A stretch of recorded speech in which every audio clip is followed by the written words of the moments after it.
অৰুণোদয় আঁচনিৰ সুবিধা বিচাৰি দৰিদ্ৰ পৰিয়ালৰ একাংশ মহিলাই প্ৰতিবাদত নামি পৰিছে। এই দৃশ্য ধুবুৰী জিলাৰ চাপট গ্ৰামৰ।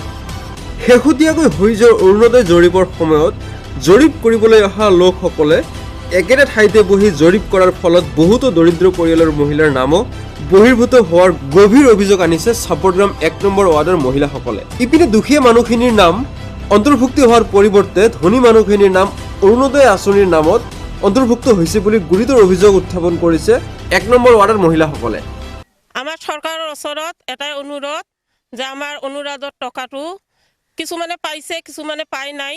কিছুদিন দিয়াৰ পিছত আৰু বন্ধ হৈ গ'ল। সাৰ্ভেটো ভালদৰে হোৱা নাই, বাৰী বাৰী অহা নাই, এঠাইৰ পৰা বহি সাৰ্ভেটো কৰি গৈছে। সেইকাৰণে আমি সেই দুখিত। কোনোবাই পাইছে, ধনী মানুহ পাইছে, গৰীব মানুহবিলাক পাই নাই। এনেকৈ সাৰ্ভে কৰিলেতো নহ'ব, দিলে সকলোকে দিব লাগিব। যাৰ যাৰ নাম উঠিছে, যাৰ যাৰ টকাখিনি পাই আছে, সকলোকে দিব লাগিব। নহ'লে এটাও নিদিব, বন্ধ কৰি দিব। চৰকাৰে এজনক দিব, আন এজনক নিদিব। ঠাই ঠাই সকলোৱে পাইছে, ঠাইতে এটা কৰি গাঁৱত বেছিভাগ মানুহে পায় নাই। আমাৰ চাপটগ্ৰাম ধুবুৰী ডিষ্ট্ৰিক্ট, চাপটগ্ৰাম ১ নম্বৰ ৱাৰ্ডত বেছিভাগেই পায় নাই। বাকী আমাৰ টাউন কমিটিৰ অফিচৰ মানুহে নিজৰ লোকেল মানুহ আমাৰ এজনো নাই। আৰু এঠাইৰ পৰা এটা ঘৰত বহি বহি সাৰ্ভে কৰিছে, এইটোতো কৰিলে নহ'ব। বাৰী বাৰী বহি বহি সাৰ্ভেটো কৰিব লাগিব। কোনে গৰীব, কোনে ধনী দেখিব লাগিব। যিকোনো কি অফিচত আহিলে এঠাইৰ পৰাই সাৰ্ভে কৰে, এইটোতো নহ'ব।